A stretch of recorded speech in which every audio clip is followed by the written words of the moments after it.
Hello, hello. This is so exciting. I am finally sitting down with my gorgeous newfound friend, Dee Lewis-Clay. I am going to read out a shortened version of your incredible, amazing bio. I really wish I had time to read the whole thing because I was so impressed. I was so impressed. I could barely sleep. I was like, oh my God, we've got the D coming in.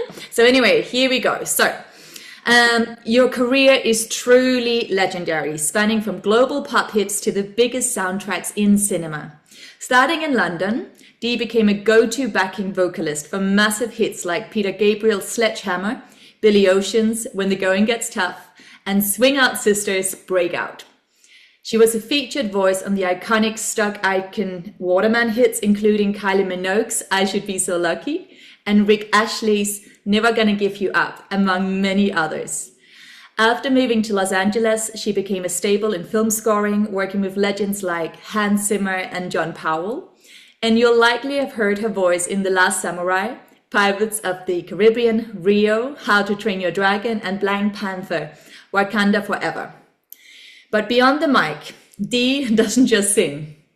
She composes, writes screenplays, and coaches talent like Keira Knightley on vocal performance. She is currently featured in the V&A East Museum's The Music is Black exhibition, which honors British artists' contributions to music over the last century. And I also want to add, and I know you do so much, you've recently also been singing your late sister's song, right? Yes, my eldest sister, Linda Lewis, who was an amazing artist, and I'm very thankful we still get to listen to her beautiful voice speaking and singing.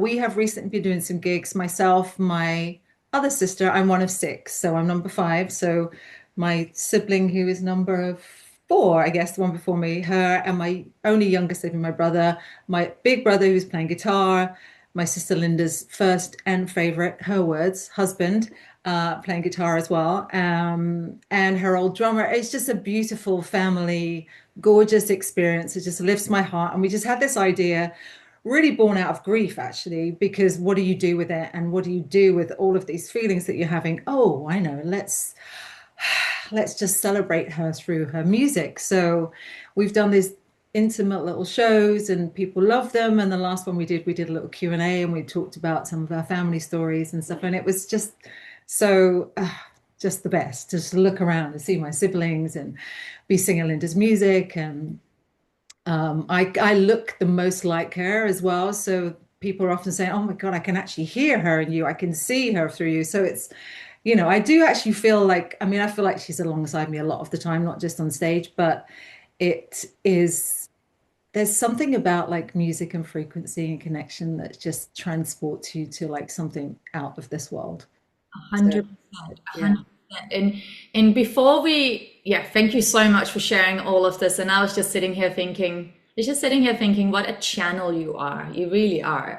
But let's bring in the listeners, so it's not just me going, oh, I love Dee. So Dee, you and I met. I can tell you the exact date that we met. We met on the 6th of November, 2025, when I was running the event for Soho House in London. And All right. I feel like you came in a little late, and I think you were wearing some very cool outfit with some cool glasses, and I was like, oh, there she is, come and sit here. And I pointed to a little point in front of me, and you sat next to one of my best friends, Leanne Muskell.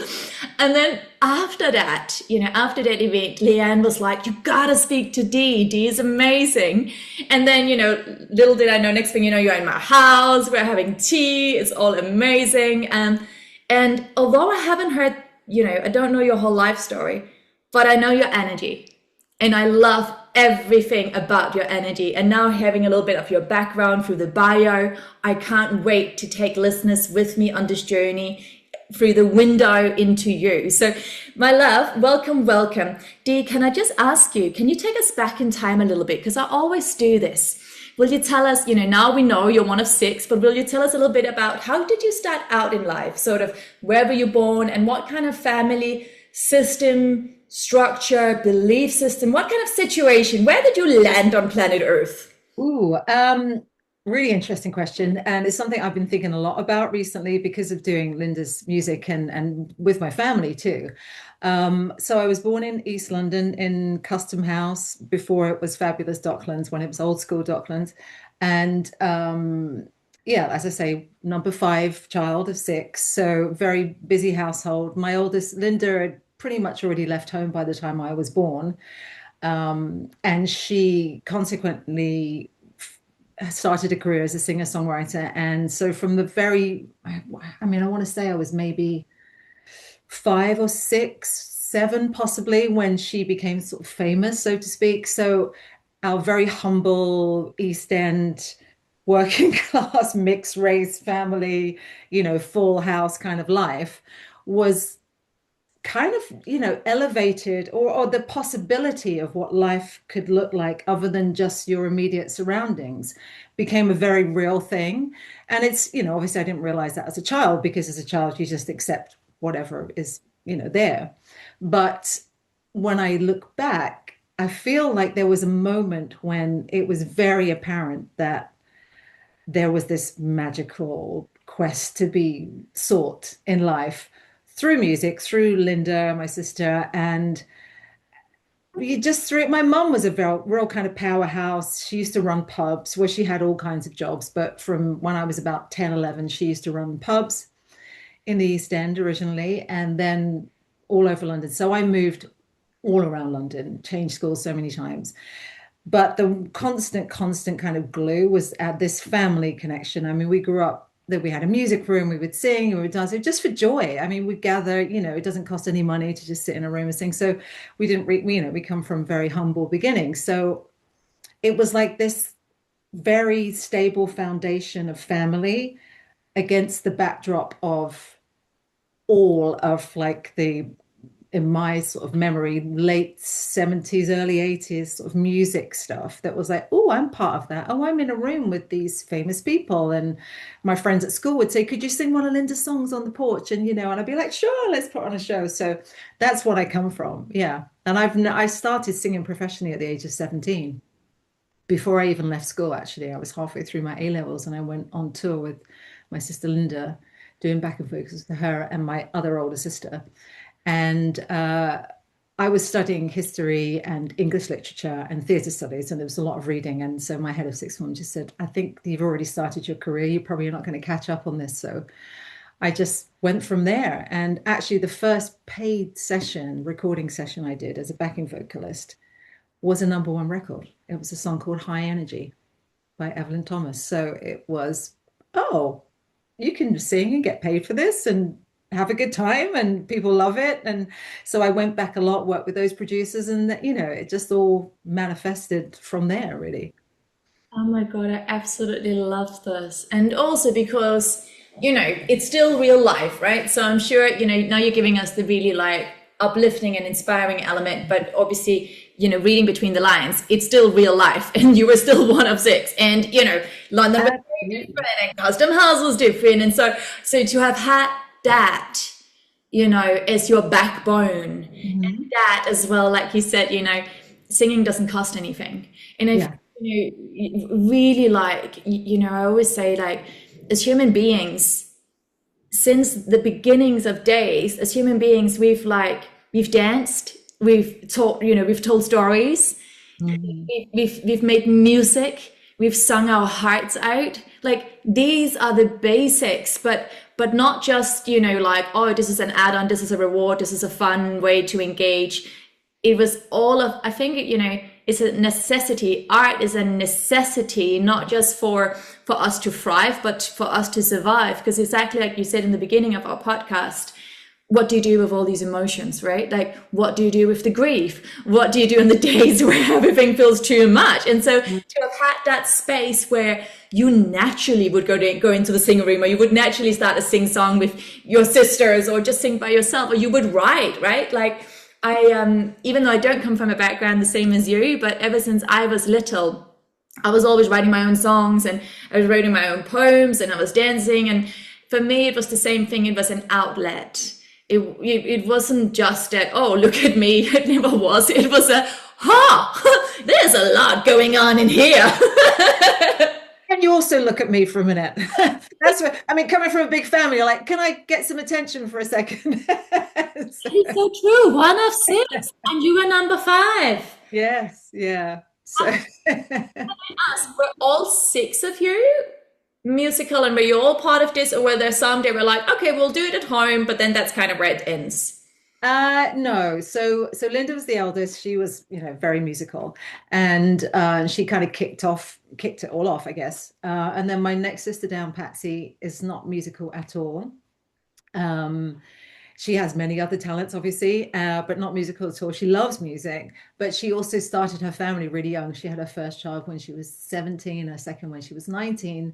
So she took a very different path from Linda, and they are very close in age. They're like 18 months apart. So, Linda was doing this and Patsy was doing this, and I've been an auntie since I was 2. So my nephews are kind of like my brothers, because we all used to grow up, play together. Um, but it was, yeah, I mean, and then Keith, the next one down, is hard to remember the order even for me. So he used to play a guitar in the band that he was in, and then he went on to be an electrician, and he had family, kids, what have you, has grandkids now too. But he's in our band. He picked up the guitar again, and he used to play it over the years, but he picked it up and really started to practice when just after Linda passed. Again, I think it was that way to sort of connect with her in a way that's not using language as such, like spoken language, but just like energy, just vibration. So consequently, he's managed to get quite good at it now. So he's very much an asset to our band. And then Shirley is a professional singer. I am a professional singer, and my younger brother was for a while. He's currently a social worker, and he's amazing. He still has a beautiful voice. And he's currently living in Melbourne, but he's moving back next year. So that will be nice. Oh my God, fantastic. Okay, so now we're all up to date. So you, at 17, I think you said you had your first paid singing gig. So your first paid singing gig, it turned out to be a #1 hit, right? And I think I remember what I got paid, but it's, and it was a tiny, tiny, but it was just this fact that you got paid. It was like, what? Yeah, great, I'm in. I love it. And then what happened? Where did you go next, Dee? So they were producer writers that had written this song, and it was at a studio called Trident Studios, which has kind of born a lot of amazing music over the years. Queen recorded there, Bowie, everyone has been there. It's an old established studio, which I think is still there in some format, but definitely not like it was. So I just, they liked what I did. I was with my sister, so we became like the go-to people. And then, then someone else hears that, or someone writes something else, and so it just kind of word of mouth spreads from there.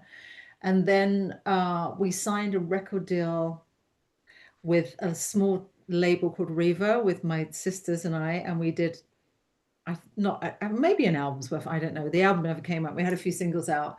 That was interesting, because I love my sisters dearly. I love all my family, but being in a band with them was like, I was just like, I don't know if I can do this. So I left and I signed a solo deal with Phonogram. One of the producers I used to work with doing backing vocals, he asked me if I would get involved in a solo project. And so that was my first solo deal. And then went on from there, and I did solo stuff for a while, but I missed doing backing vocals. So I'd always dip in, and some of the people became my friends. So Swing Out Sister, for example. Shirley and I sang on their first album, which included their big hit Breakout.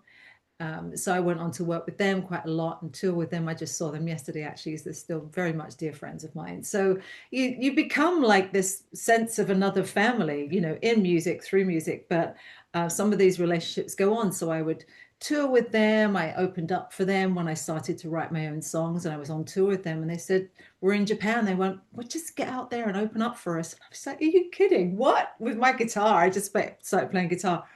Really, less than average, I would say. But, there's a lot you can do with 2 chords and the truth, I'm telling you. Or 3 chords maybe. And so I did that, and I was nervous as hell, but I did it, and again, all these things, it's like this connecting to things that lead you to something else. And certainly here I am all these years later, still doing it. Moved into film, obviously, when I moved to LA. Can I just pause you for a second, sweetheart? So, when did you decide? What kind of timeline are we in when you decide to move to LA? And was this because lots of opportunities were coming your way, or was it also like you wanted to try something different? Like, what was the main, or was it something personal in your personal life? What was the main pull towards LA? I didn't want to move to LA, actually. Spent a lot of time in LA over the years when I was signed to Warner's and actually even signed to Phonogram. I went out there, I wrote with some very big songwriters, shot a few videos out there, recorded some stuff. And I never felt like it was somewhere that I really wanted to spend time, but I'd just had a child. So this was in 2002. And I'd been touring with Jamiroquai before. So I'd worked with Jamiroquai recording, which was amazing. Loved it, loved the experience, loved the music.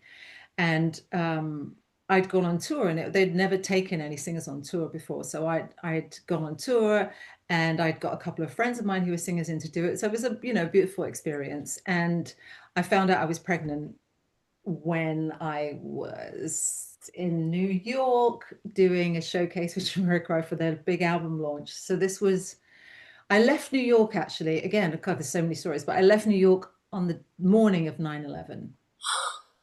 And I only came home that morning and made it home because I'd got on an early flight because I was pregnant. And I thought there's no point staying hanging around in New York. I can't party, I can't drink, whatever. So I'm just going to come home. And that was the last flight that made it out of New York, that made it to its destination. And we didn't know until we were just about to land in London and they made this announcement. But I've gone off track because I forgot what you asked me now. Oh, so why did I move to LA? Yeah, okay. So anyway, all that happens. We go back on tour, the world is the craziness that it is. We go back on tour. We're in Australia. Now I now have a few month old daughter. So this would have been, I don't know, sometime in 2002. And obviously as far away from England as you can get, Australia, and everything's great. The band are great. It sounds great. We have catering. We're staying in beautiful hotels. I love the music. We're doing these amazing gigs, and I'm just weeping on the phone because I miss my baby. I just underestimated how that would feel. So I kind of said, if this is as good as touring gets, I feel like I'm done with touring. So I came back home, and on the back of that, my now husband, my partner at the time, wanted to move to LA. And he said, oh, well, if you don't want to tour anymore, why don't we go? And I said, sure, we can give it 6 months or a year. So that's really how I ended up there. And then I stayed there for 15 and a half years. Not want to give up on something. So I kind of went there reluctantly, but the first year and a half was hard because it wasn't where I came from. And I'm not used to having family without my family around. Babies, we used to share the experience. So that was, a bit of a leap, but I did get into singing on film scores, which I'd never done before. And it gave me a whole new insight and connection to my voice and what you can do with your voice that isn't just in a kind of commercial structured song format. You can emote feeling, you can, create this sense of storytelling, so it just kind of blew my mind. And again, like a whole new chapter. I'd been singing for years at that point. I mean, a couple of decades.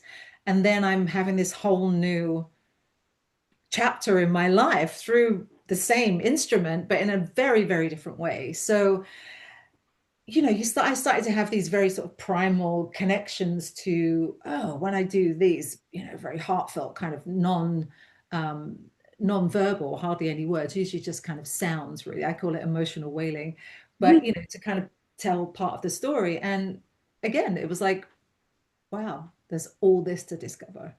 So, and some of the things that I've shared with you about where that's kind of led me in, how do I take this forward into like another chapter? Life never really stays still, thankfully. I feel like there's always room to blossom and grow and be reinterested in yourself and other aspects of yourself that maybe have been untapped or you haven't realized they're there even, and see how far I can take that.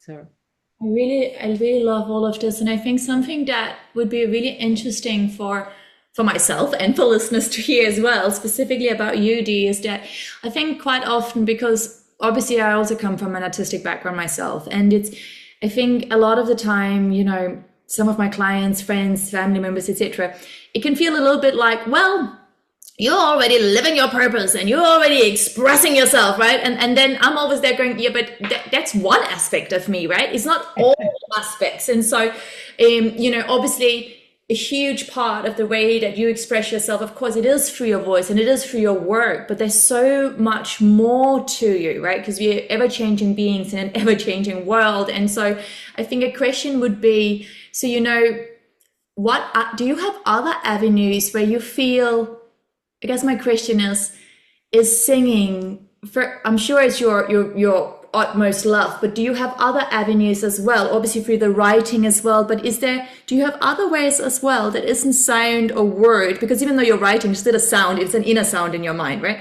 Is there something that isn't sound related where you're still like you feel a similar or perhaps just another go-to? Does that make sense? Another way of expressing yourself? I just think it's an interesting question. Well, you know, silence, like the literal opposite of sound. Yes. Like, you know, space to actually, especially coming from this sort of very commercial sort of nail the chorus type of world, Right. to be able to step back from that and have the space, and born out of that desire to tell a story other than through music, I started to write screenplays. I mean, I had no idea even what it was going to be, but I'd met someone, I can't remember who it was, but they said, oh, there's this screenwriter, well, no, not even screenwriter, like writing kind of gathering of people while I was in LA. And I said, sure, I'll go, you know, because why not? And through that, I thought, you know, I feel like I've got this story I want to tell. And it always seems to come, most of my stories come back to being some version of like someone's perspective, but us looking at it from another perspective, because that's somehow constantly interesting to me. Maybe from entering into a family where all of these frequencies were already taken up, all of these energies, and it's like, oh, where's mine? You know, again, all subconscious, but how do I kind of slide into this soundscape? You know, what's my note in this chord? So I started to write stories, you know, like that ended up becoming sort of screenplays, and then some I finished, some I didn't finish. Like the discipline of finishing things is a little trickier for me, but it was just this whole other way to relate to creative ideas in your head, without using my voice in the sense of singing, but using my voice in the sense of where my ideas land and how you structure a sentence and the voice of the character you might be talking about, and trying to lay this arc of a story out as well. So yes, I feel like there's something in there that I would like to take forth from that. It's probably more on a kind of, I hate to use this word because I feel it's so overused, but like healing, kind of energetically healing perspective, if that makes sense.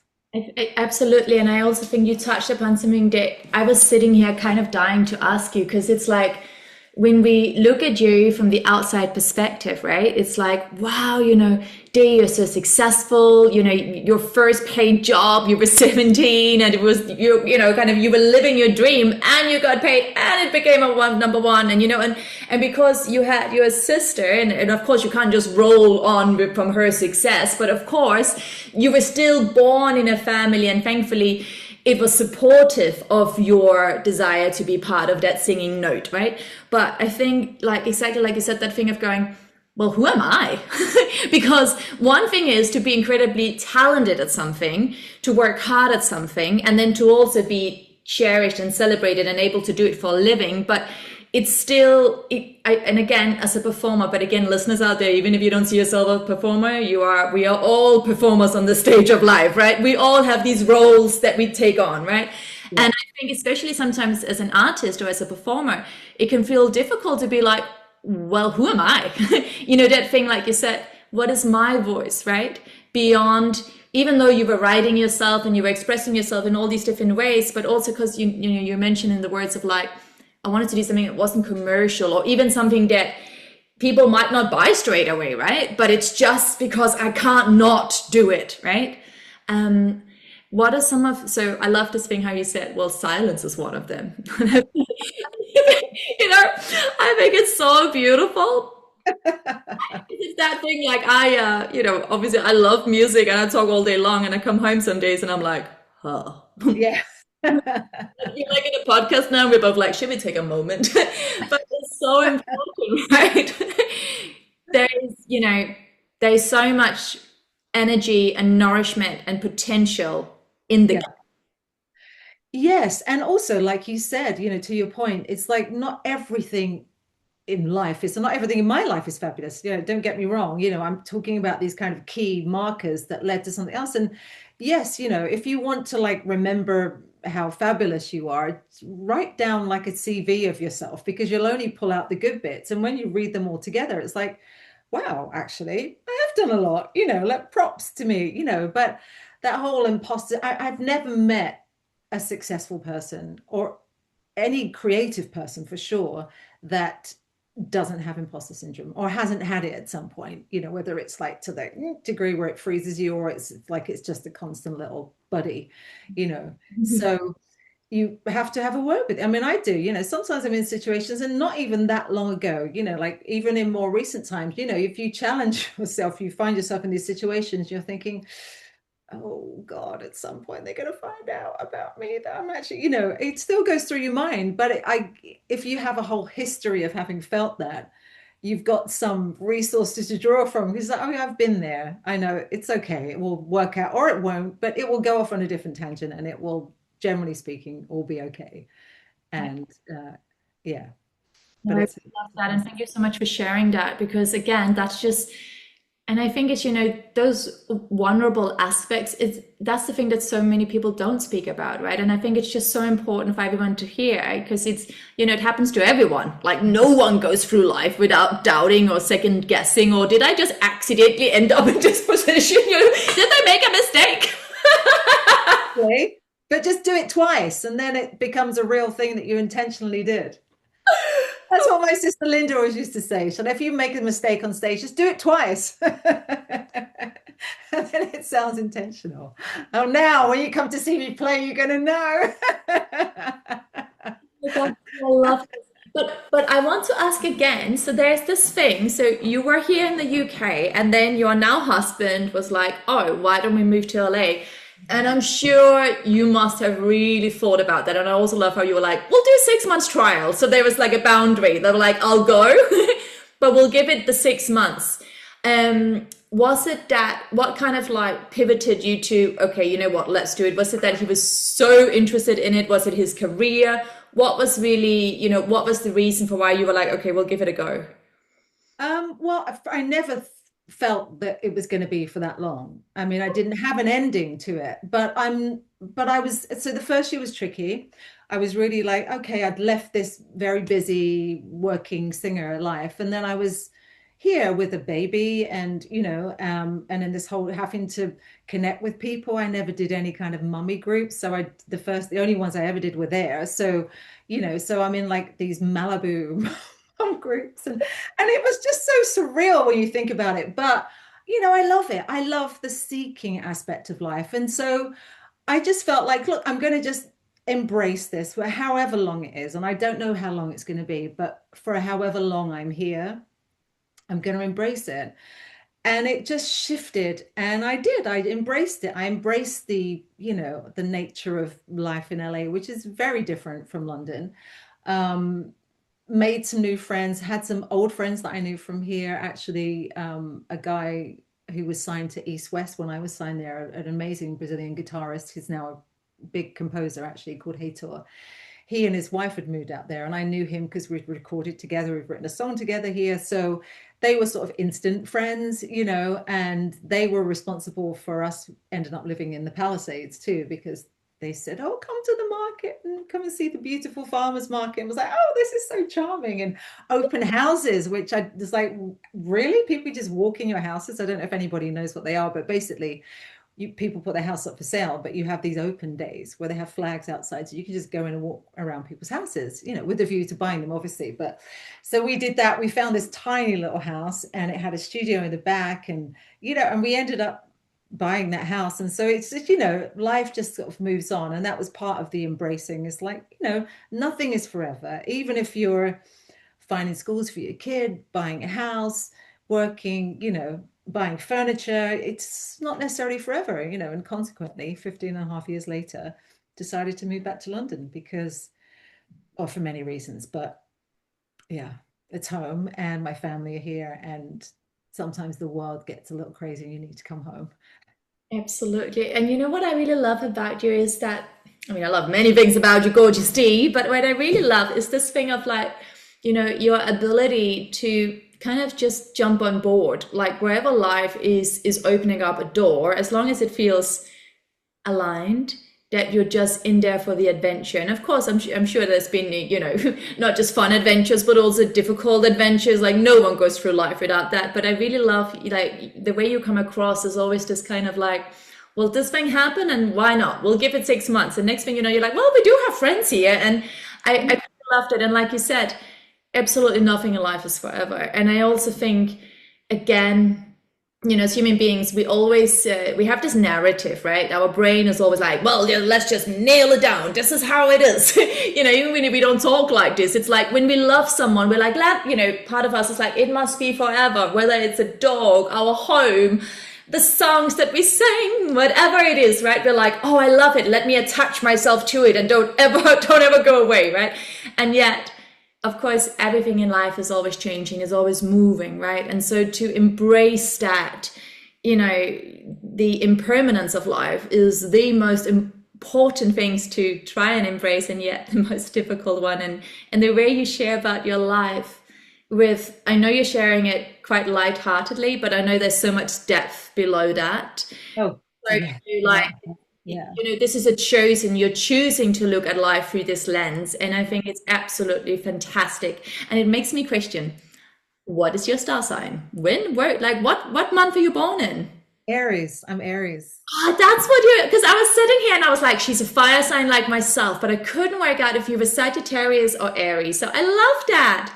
I'm Aries, but my rising sign is Libra, which is my opposite sign. So there's this kind of, sense of balance. And I don't know too much about astrology, but I understand that your rising sign is more over how you present to the world. So I don't necessarily come through as an Aries, maybe first thing, because I have this sort of Libra energy as well. So you do indeed.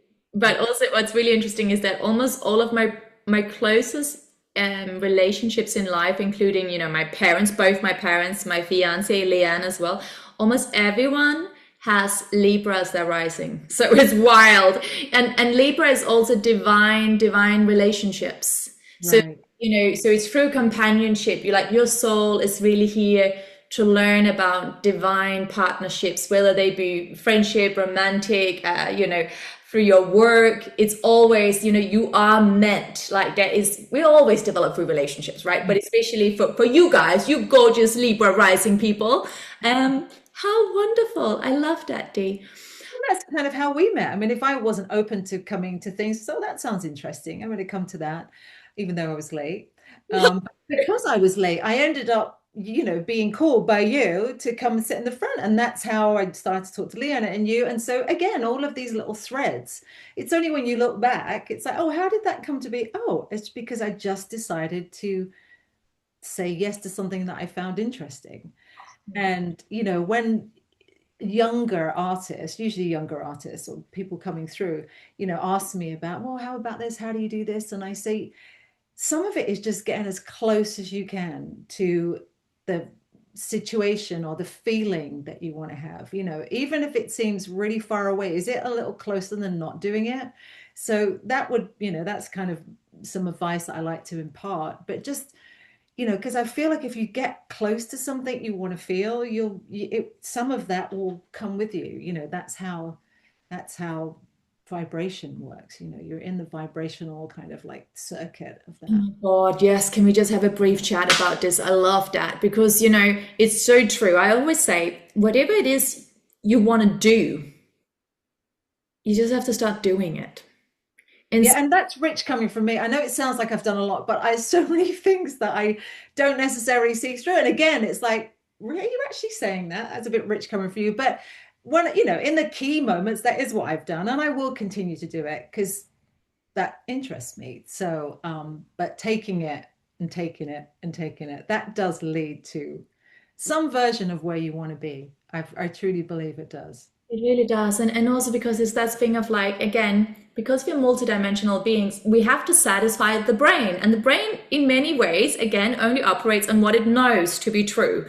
And so hence why the same way. So, if people come to me, for instance, they're like, oh, I'm so sad because I want to be a singer. And I'm like, why don't you sing? Like, do you sing at home? Like, please sing now. But you know what I'm saying? It's that thing of like, because then if you're singing, even just in your home, if you sing daily in your home, it's not a big setup or you're just walking around, you're singing. Well, now your brain registers that you are a person who sings. Mm-hmm. Then if your brain has accepted, I am a person who sings, it might just be that you're walking down the street and you're singing, and next thing you know, you're singing with someone else in the street. And my point is, we have to work with what the brain will accept as being possible for us, as well as working with the energetics of everything. And so, whatever it is, someone who wants to, I don't know, again, be a writer. So I'm like, are you writing? I don't even care about like sending it into publishers and this and that. Like, are you writing? Right? Yeah. Yeah. And the same way, like we have to choose to engage with that which we think will bring us happiness, and then take it from there. I'm so curious, Dee, because I know that one of the things that can be really challenging when you are in love with what you do, relationships, having space for another person in your life when you were there traveling left, right, and center, over the hills and back. How did this man enter your life and how did he end up staying? How was there space? Oh, well, I actually met my husband first when I was at Trident Studios back when I was 17. We haven't been together since then. It's not that romantic of a story. But that's when I met him, and he was a T-boy and I was doing my first session. So I went on to do lots of sessions, became a sort of successful singer, and he went on to be an engineer and became a producer and stuff like that. So we re-met in, I want to say 2000, I guess, after, having had our own sort of careers and different relationships and what have you. So there's something, it's almost like somebody you went to school with. There's a sort of understanding, there's a bit of family history, and also, his hours are more challenging than mine. I may be away on tour or what have you, but in terms of sort of hours in the studio and rooms with no windows. So again, there's sort of an understanding of that. And I have always been super, super independent. And even inside of a relationship, I just can't help it. It's just the way I am. So I had to be with somebody that understands that for the most part. I mean, don't get me wrong, we don't always agree on that, fieriness, bossiness, as one of my sisters calls me. But there's an understanding of there's something else that runs alongside your life apart from your relationship, or alongside your relationship, should I say. Yeah. I really love that. That's so beautiful. And I think I can really resonate with that. It's that thing of, can you find someone where you both have a mutual respect for each other's way of being and behavior, and that you both need that space. And that makes complete sense. Now I understand, because I was like, how did he fit in? Yeah, I know. Where's the space? But it is that kind of thing, honestly. It really is. And I've mostly had relationships with people that are in the industry just because they're the people that I meet. You spend time with them, yeah. Really? So they always kind of have some knowledge of it. Whether they like it or not is a different thing, but they have an understanding. Yeah. Amazing. I want to ask you, Dee, has there ever been a time in your life where, and I don't think this has happened for you, and also if it has, again, it's not a bad thing, but I think it's an interesting one. Again, when you love what you do, And so for instance, for me, it's always been movement, right? So it's like I am the ridiculous woman who will Google, is it safe for me to go and do yoga even though I have 39 degrees temperature? Of course it isn't. But I still so desperately wanted to move that I was like, let me check. And so I can't imagine that there's been a time, but just in case has there ever been a time where like where you knew something wasn't right because you stopped writing or you stopped singing or you stopped, like you felt like there was no inspiration? Has that ever happened to you? God, yeah, at least once a week. I mean, that's not new, absolutely. Yeah, I mean, maybe not once a week, but often enough for it not to be part of my history. It's very much part of my present, especially when you're doing things that aren't set. I'm not sort of working for someone else. If I'm doing my own thing, and there's no sort of schedule set for me to do a certain amount of work in that time. Yeah, it's a lot. It happens, but it's a sort of a quiet confidence that it goes away as well.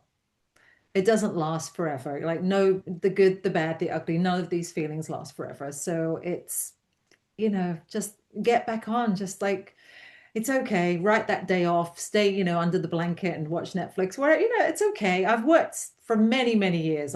My first job when I was like 11 working, like in the hairdressers washing hair. So I have no guilt about, just checking out for a bit and having time off. Not at this point anyway in my life. So Oh my it's God. as long as it comes back around and I haven't just decided to lie on the sofa every day. I was like, oh God, rescue me. I'll send out an SOS. You know what? I have a friend, and she put it so perfectly. She's actually an incredible author. She put it so perfectly in another podcast a few weeks ago, and she was like, "Yeah, it's that thing where you're like, from one split second, you're like, oh, I'm this amazing artist, to like, oh my God, am I unemployed? Like the shift in like feeling of self just went from yay to oh." Yeah. And I think it's something everyone can so resonate with as well, right? Because it's that thing of like, also, you come off stage or you come off tour or you come off whatever, and it's so intense and it's amazing. And it's, you put all that energy into it and you're in that room with all these people. And the next minute, you're not in that contract anymore. All those people are gone, all the lights are out, and you're like, oh, huh, well, who am I now? Yeah. It's, For people, yeah, because you're very much kind of like charged by that whole experience, and then you're like just with yourself. It's yeah, that's a for some people, and for a lot of people that I've seen over the years, particularly those people that are hugely successful, it's a really tricky dance to find that balance between, having the joy and that kind of highly charged sense of adulation and performance and expression of yourself, and like really kind of being so lit up by that. It's hard to come down. It's hard to come down and find normality, something that you want to be part of, whatever normal means to you. But I guess it's the everydayness, the brushing your teeth, waking up in the morning, having breakfast, whatever it might be, just normal stuff. um, 100, yeah. I think if you can find a way to be okay with that, and not push against it, and sort of embrace it, really, because it's a lovely thing to have peace in your heart. It really is, and it's an amazing thing to have joy and excitement and thrilling experiences and fabulous parties and what have you. Gorgeous, enjoy them. But I'm not sure that people really enjoy them sometimes when they're caught up in how they sense themselves and how nervous or worried or concerned they might be about whether that's going to last forever, and whether they'll be famous forever, whether they'll be the most fabulous person in the room forever. I mean, no, probably not. And also, why would you want to be? It's nice to duck down in the back of the stage sometimes. That's 100. why I miss being a backing singer. Actually, I really miss doing it, because it's such you're all sharing the same stage. You'll have your role to play, and you're creating this harmony, which is, there's nothing better than like just singing around harmony. I think that's why I always used to kind of just sneak back into it and be tempted back into doing it, even after I was doing my solo stuff, because I just love that fusion of harmony and being on stage and not necessarily being the front person, you know. Right, and because that's exactly what I picked up on when you were talking earlier about it, but you were like, oh, I snuck back in, and I was like, this is so interesting because, of course, again, as human beings, we need different things. And now knowing that your rising is Libra, meaning your soul needs and longs and thrives, as long as it's the right kind of partnerships. You need to thrive in a duo, or like doesn't have to be a duo, but like in a dynamic with more people. So the fact that even through your, even through your art, that is also something you consciously chose and continue to choose. That's really fascinating to hear. Yeah, it's more like this is how I choose to live my life, actually. And to weave all of these things into my life. Like, how can I shape my life so much that work bleeds into just what I would go along to anyway, that I am working alongside people that I'd want to spend the afternoon with anyway, even if we weren't writing or performing or whatever. So, and as much as I can, and obviously that's like the aspirational idea, but again, like I'm trying to do that, I'm actually quite a responsible person as well. So I'm not someone that like, fritters everything away. So now I'm forced into the situation where I have to go and scurry around I've been sort of somewhat practical. So I can afford to, give what I really want to do some space and time, even if it doesn't bring in any revenue instantly, and that's really important to me. It's important to be able to do that. And again, I try to sort of conduct my life in a way that allows me to do that. And for the most part, I can, sometimes it doesn't feel like that because nothing stays the same and nothing's the same forever. But again, like, okay, that was a bit of a down thing. Let me pull it back to this and let's get back on the horse. And I think that comes from my mom. That comes from all of my family, actually. We're very much we've taken that East End energy into our, and that real kind of like working class, connected family, know where your bread's buttered, like the important stuff. And I think that's been a very important thing for me to be able to dip back into as well. And that's a constant in my life. Really love that. And it's also that thing of like, without the container, without the foundation, with, giving you that stability. Yeah. Nothing else can flow. It really can't, I was really, even something, I'll give you a really practical example. So a few years ago, me and my ex-partner split up and, the usual, when one thing goes away, everything goes away. So it was time for me, of course, to, move home and to buy a new flat. And there was like lots of these things. Anything that had been a staple, like an anchor point for me was like the tarot, the tower and tarot. It was like, it's time to let go. Even my beloved cat had to die as well. I was like, not even the cat can stay. Everything must go, right? And can't really, oh yes, this is it. And I remember, because normally I walk around and I write so much. I'll be on my phone and I'm writing the thing for my next book, and it's not like I'm never walking around going like, oh, let me be clever. It's just I have so much in my head that this is such a nice way, so it just comes out. But during that space where everything was falling apart, and I remember, so I bought this new flat. I couldn't move over there. I had to stay with some friends and have amazing friends. They opened their house, which was beautiful. But because I no longer had any sense of stability, I mean, of course I had me, but physically, I didn't have that container. I realized there was nothing coming. I didn't even think about writing at all. I felt like I had literally, this is not a very nice image, but I felt like I was a desert and I just dried up. and it was just this thing of like, yeah. That thing of whether the home is a physical place or, of course, it's also the identity we have within a relationship or within a specific situation. But, when we go through these spaces and places, if we don't have that, like you said, that sense of stability, that sense of anchoring, that sense of get practical, root down, these are the values, this is the ethos, this is the moral, this is the family, these are your roots. If that's kind of disturbed for a while, and again, also to listeners out there, like this is just such an important thing, like the foundations have to be in place. And of course, at times it evolves, it erupts, there's a volcano, it's supposed to be like that. But just like you were saying, Dee, like honoring that we go through these different chapters in life and we can't always be in the summer of life, right? We gotta have a winter. Sometimes we're like Josie in the desert. This is life. And during those times, you may not find yourself your most creative. You might be creative in different ways. Like I found a different place to live and all of that, right? But it's in a different way. So yeah, this Yeah, yeah.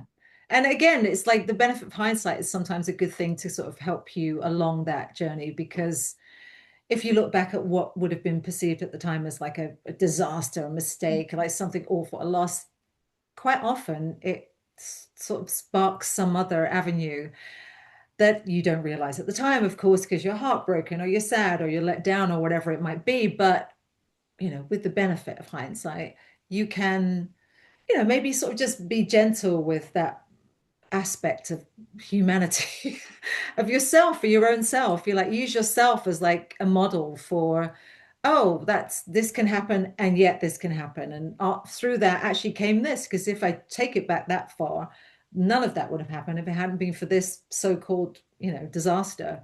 um yeah, I it's a love rich, that. And I wonderful love history. and I love how you make sense of your life like that. I always do the same, and I think it's so powerful. It's so powerful because there's always a choice, right? We can choose to look at anything through the negative lens, through the lens of regret, or we can choose to look at it from an empowered space, right?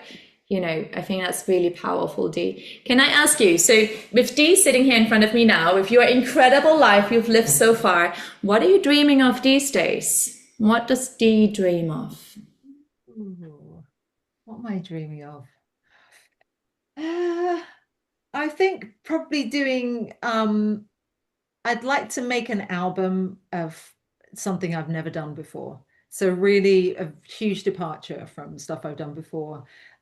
Somebody just recently sent me some recordings that I haven't heard of myself, that I recorded in LA when I was signed to Phonogram, so many years ago, with two amazing producer songwriters, Lamont Dozier of Holland Dozier Holland, Motown Lamont, and another guy called Preston Glass. And I've heard these songs that I did with them that I'd not forgotten about, but I haven't heard them in so long. They're in the further reaches of my mind.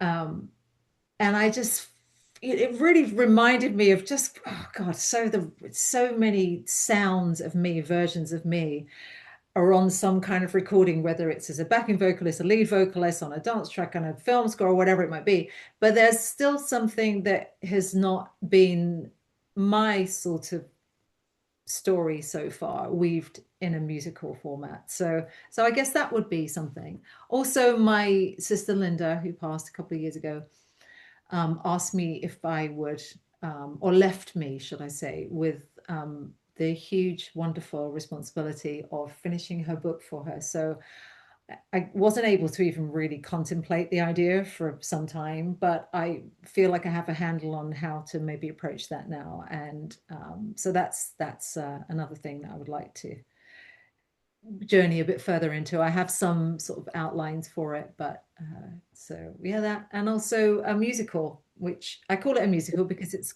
kind of very music set. It's a story with, yeah, the music to really sort of tell the tale. So I guess by definition it is a musical. But again, that's a huge endeavor, and so it's a very scary prospect. But I've sort of given myself a very loose not deadline, but like end time, I suppose, to complete it by. So and that's all. I'm about a quarter of the way into that now. So there's that. God, Dee, I mean, you are just non-stop. Just sounds, I mean, I mean, I don't know. I don't know if anyone's going to want to hear it, but I just, this is kind of the stuff that I want to do for me, alongside working. I mean, I still work for other people. So it's not to like, I'm not doing any of that work anymore. I'm just doing this. It's to keep me interested in myself, really, in like in life, in to stay connected to my creativity, my imagination, and to remember it's there and use it fully. Sometimes, not so other times. yeah. Yeah, not to dry up, really. I suppose that's what it is. Not to dry up, to stay, Desert. not become the exactly. It made me laugh when you said that. But it is, it's like, that's like, geez, that's like, just keep, even if we have to squeeze it out of ourselves sometimes, it's all right, it's all right. Love it. Dee, is there what is something if you don't mind sharing?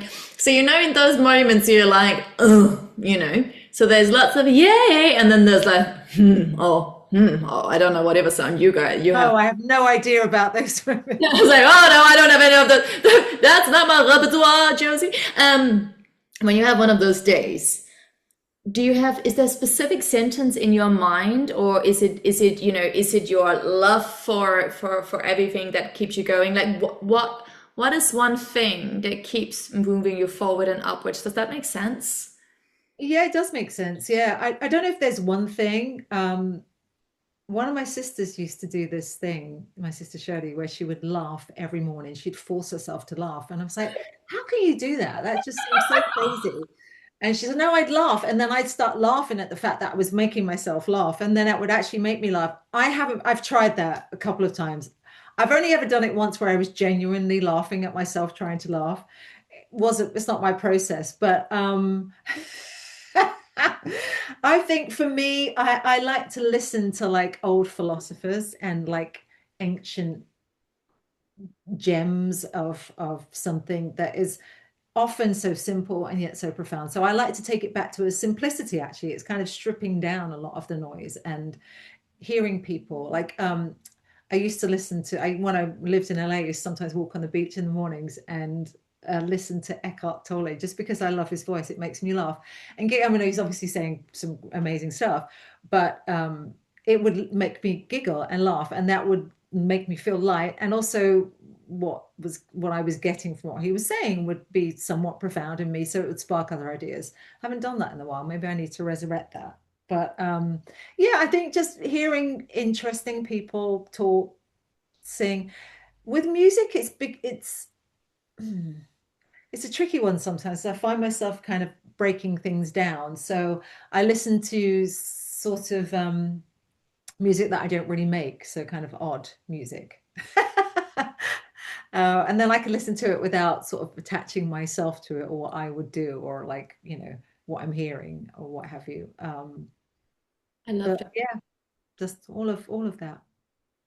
I love that. And I love that image of you walking down the beach in California listening to Eckhart Tolle and then having a laugh at him. Like, like he says great stuff and be like, this is profound, but oh my God. Of his voice, it makes me smile, and then it would lead to laughing. So yeah, if you can try the laughing thing, it really worked for my sister. I don't think she does it anymore, but she's a very much connected to happiness person, and she's a bit of an inspiration to me in that sense. And all friends, family, people that I know, people that I don't know, there's enough to draw on if you really need it.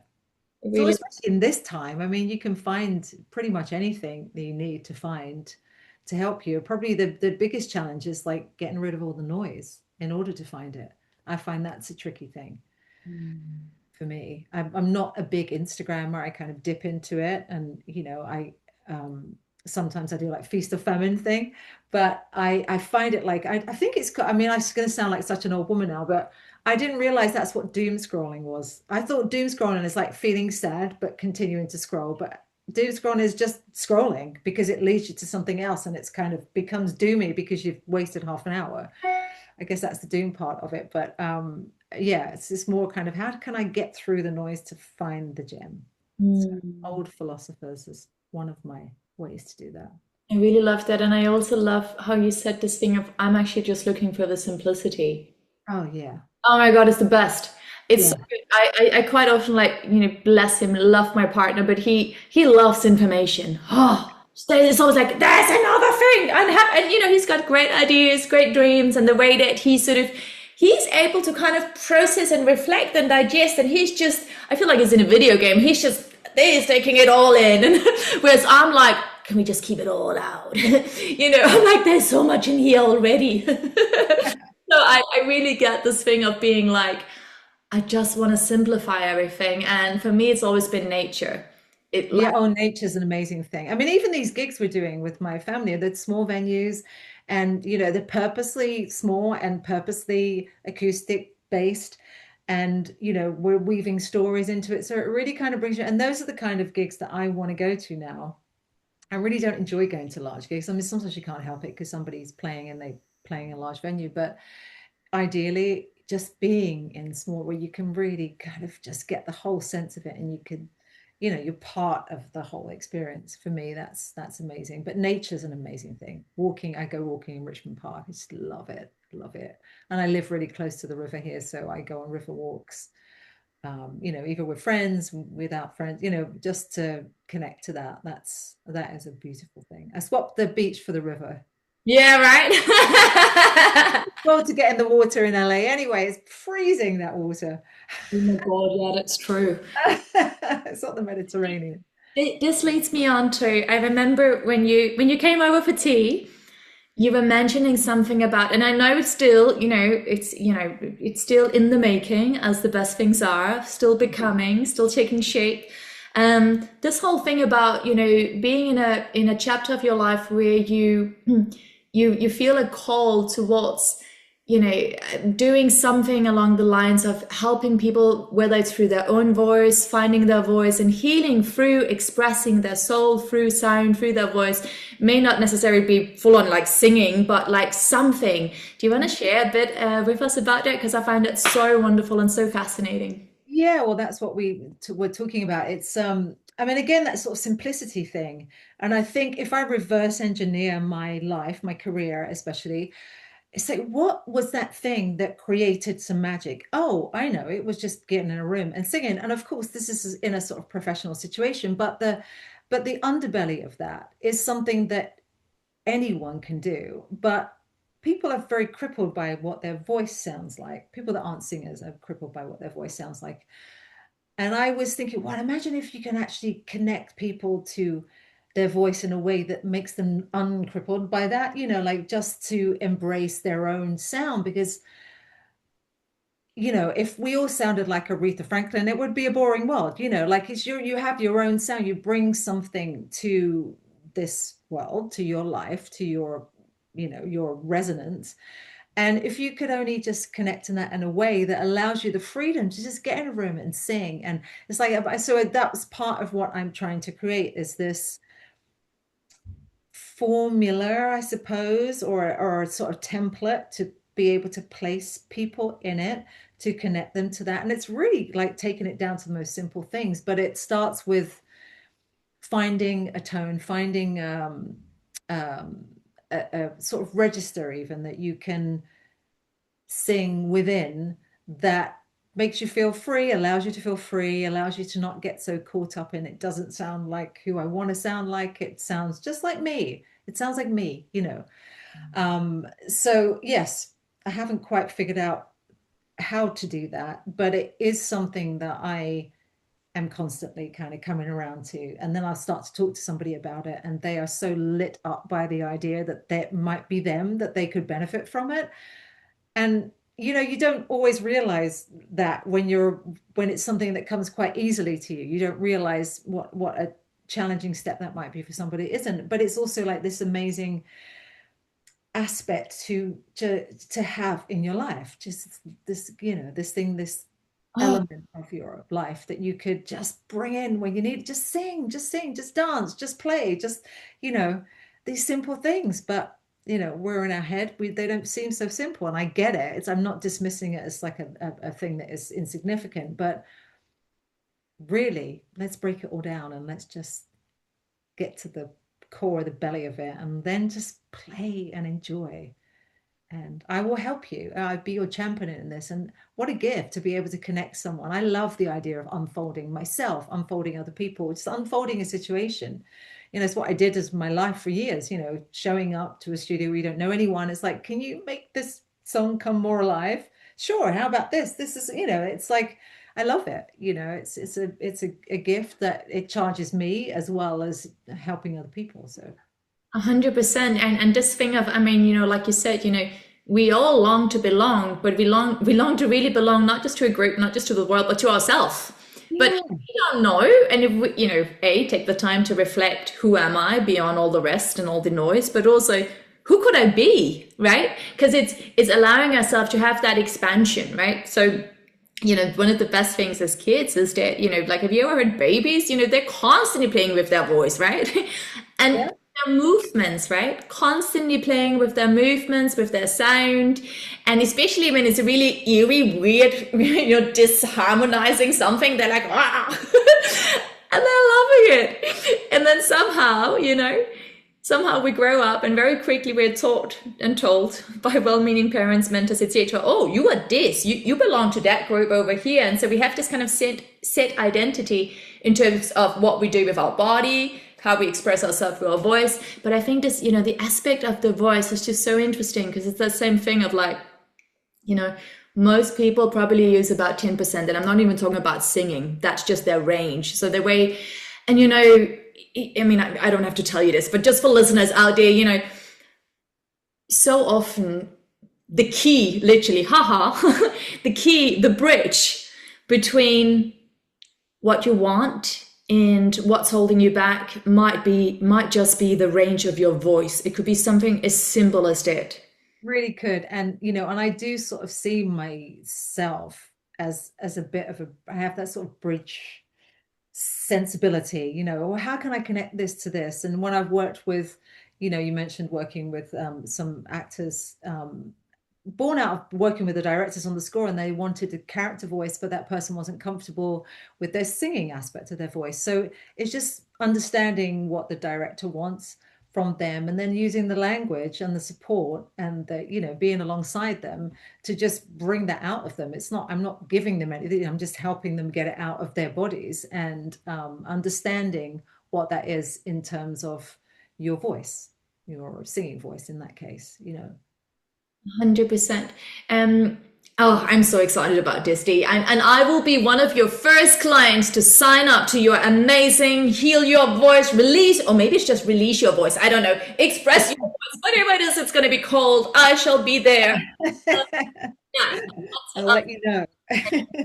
Please do, because I'm mindful of time. But there's a question I always ask everyone, and I think this is, that's also why I'm so grateful that you took us on this journey back in time, so we understood about your upbringing. Because one thing is to just sit here and be like, wow, well, Dee is amazing. She's an amazing singer. She's beautiful. You have all this energy. But we have to understand why you became who you became, why you chose what you chose. And so to hear about your upbringing and the choices you made and the options you had and what you decided to try and pursue, and to hear all of that has been so beautiful. So at this point in the podcast, I always ask, if you had, like, when you look back over your life, with all the times you said yes to something and all the times you said no to something, with all of the high highs and the low lows and everything in between, if you had just one or two soul messages for humanity, what would they be?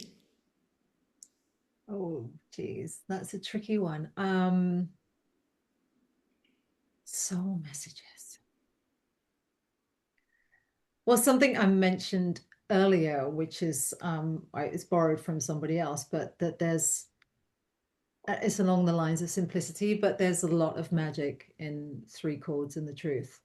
And I feel like don't overthink is what I get from that. Like I said, I play guitar, and it's a very, very basic version of guitar, but out of that, I could write whole songs and whole stories can come through. So, don't underestimate the power of like authenticity, even in the most simple format. And I think that we need it probably more than ever, that genuine expression of ourselves. And so I hopefully that came across in the way it felt when it left my head. But it's simple. Like, don't underestimate the power of simple things. Oh my God, that is so profound. I really get it. I felt it. It's so beautiful. And I think, like you said, especially in this day and age, authenticity is everything, and a genuine desire, and for whatever it is you do, whether it's 3 chords or whether you've got a range of Franklin, or you're just starting out on your singing journey, whatever it is, like, as long as you do it with your whole heart, like you said, just do it with your whole heart. And exactly like you were saying, Dee, because the only one that's stopping us is us, you know, and if we stop that expression, your expression, my expression, everyone's expression, like the only one that can stop and block that really is ourselves and our own limited beliefs, right? And so I found it personally really profound what you just said. Like, don't let the simplicity, you know, make that a thing of like, you know, oh, I'm not even going to attempt it because I'm only disadvantaged in that area, whatever it is, right? You know, I really love that. The most simplest things in life can be the most beautiful and the most powerful. Yeah. Absolutely. Dee, this has been so wonderful. I could sit here with you all day, and I look so much forward to coming and trying your new amazing. Posted. I've got like 700 different versions of a name, but one will land and it will be the one. And yes, let's do it. 100%. Oh, I'm going to be so looking forward to this. Dee, just stay on the line, and listeners out there, thank you so much for your time today. I will send all of the things about how you can connect with Dee in the not the snow, but the show notes. And it's been such a pleasure. Thank you so much.